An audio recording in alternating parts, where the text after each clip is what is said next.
Hi everyone, welcome back to Library Time with Mrs. Poole. It's one of my favorite times of year. I'm going to give you a clue as to what book we're reading today. Did you hear that? All right, any guesses? I am going to kick off our holiday book reading this year with The Polar Express. A classic and one of our favorites. It is written and illustrated by one of our favorites, Chris Van Allsburg, who has written several stories that we love. And this is always a fun one to share with you around the holidays. So, without any further ado, let's start reading. The Polar Express by Chris Van Allsburg.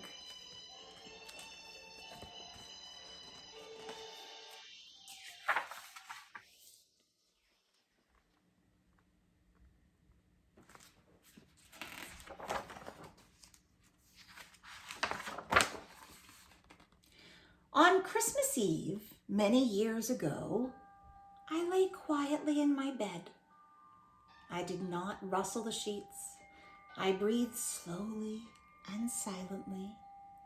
I was listening for a sound a friend had told me I'd never hear.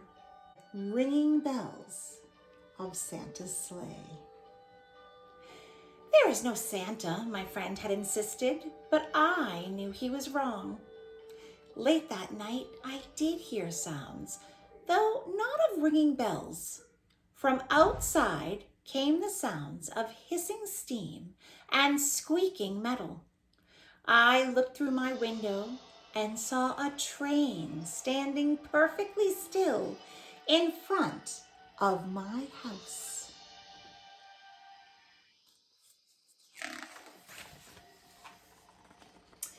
It was wrapped in an apron of steam. Snowflakes fell lightly around it. A conductor stood at the open door of one of the cars. He took a large pocket watch from his vest. Then he looked up at my window. I put on my slippers and robe. I tiptoed downstairs and out the door. "All aboard!" the conductor cried out. I ran up to him. "Well," he said, "are you coming?" "Where?" I asked. "Why, to the North Pole, of course," was his answer. "This is the Polar Express." I took his outstretched hand and he pulled me aboard.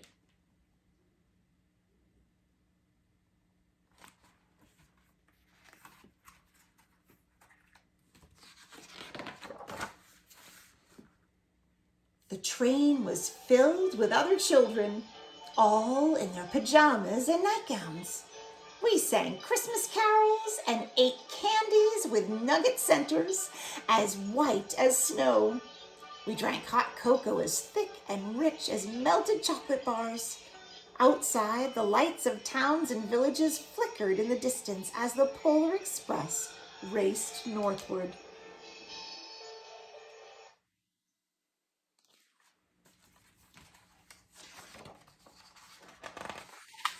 Soon, there were no lights to be seen. We traveled through cold, dark forests, where lean wolves roamed and white-tailed rabbits hid from our train as it thundered through the quiet wilderness.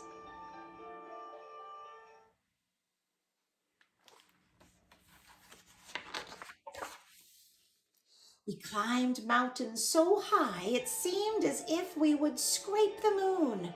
But the Polar Express never slowed down. Faster and faster we ran along, rolling over peaks and through valleys like a car on a roller coaster.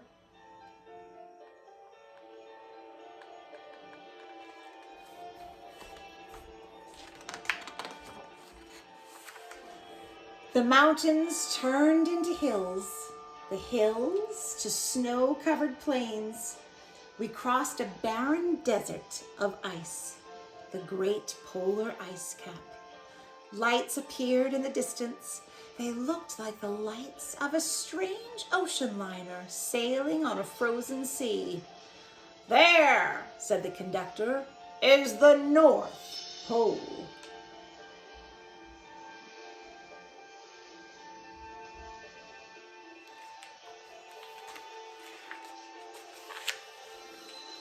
The North Pole. It was a huge city standing alone at the top of the world, filled with factories where every Christmas toy was made. At first, we saw no elves. "They are gathering at the center of the city," the conductor told us. "That is where Santa will give the first gift of Christmas." "Who receives the first gift?" we all asked. The conductor answered, "He will choose one of you."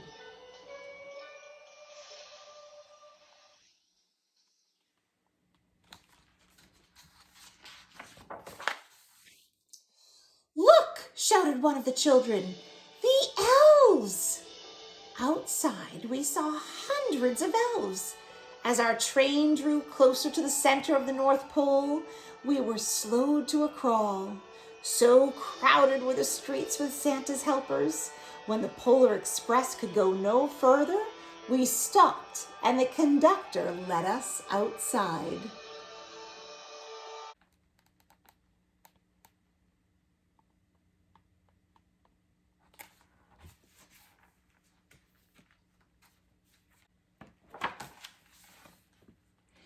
We pressed through the crowd to the edge of a large open circle. In front of us stood Santa's sleigh. The reindeer were excited. They pranced and paced, ringing the silver bells that hung from their harnesses. It was a magical sound like nothing I'd ever heard. Across the circle, the elves moved apart, and Santa Claus appeared. The elves cheered wildly. He marched over to us and, pointing to me, said, "Let's have this fellow here." He jumped into his sleigh. The conductor handed me up. I sat on Santa's knee and he asked, "Now, what would you like for Christmas?"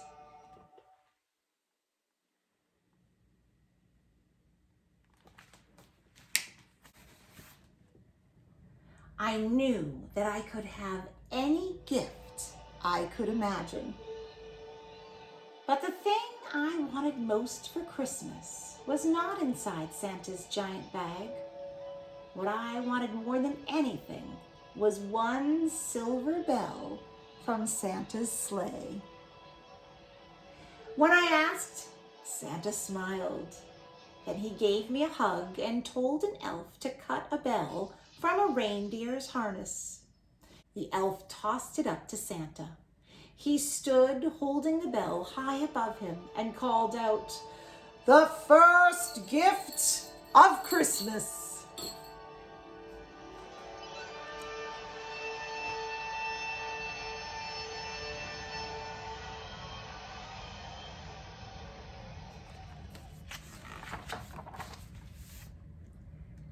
A clock struck midnight as the elves roared their approval. Santa handed the bell to me and I put it in my bathrobe pocket.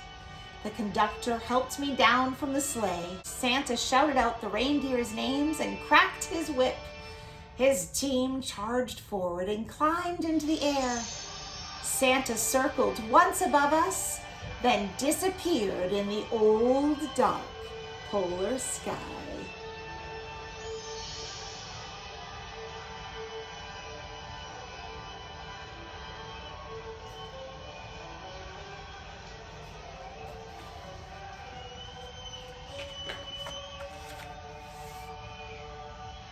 As soon as we were back inside the Polar Express, the other children asked to see the bell. I reached into my pocket, but the only thing I felt was a hole. I had lost the silver bell from Santa Claus's sleigh. "Let's hurry outside and look for it," one of the children said. But the train gave a sudden lurch and started moving. We were on our way home.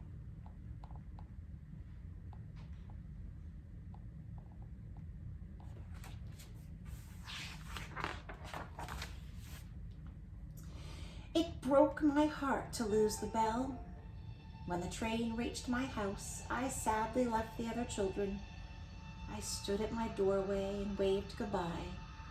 The conductor said something from the moving train, but I couldn't hear him. "What?" I yelled out. He cupped his hands around his mouth. "Merry Christmas," he shouted. The Polar Express let out a loud blast from its whistle and sped away.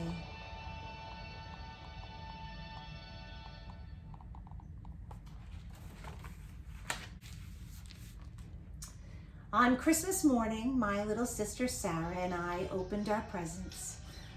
When it looked as if everything had been unwrapped, Sarah found one last small box behind the tree. It had my name on it. Inside was the silver bell. There was a note. "Found this on the seat of my sleigh. Fix that hole in your pocket. Signed, Mr. C." I shook the bell. It made the most beautiful sound my sister and I had ever heard. But my mother said, "Oh, that's too bad." "Yes," said my father, "it's broken." When I'd shaken the bell, my parents had not heard a sound.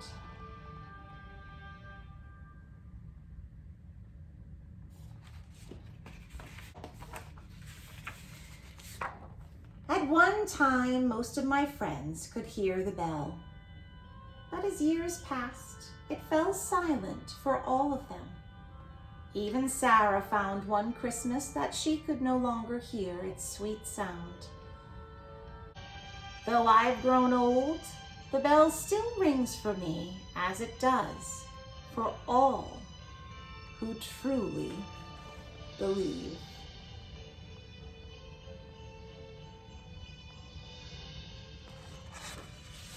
The end.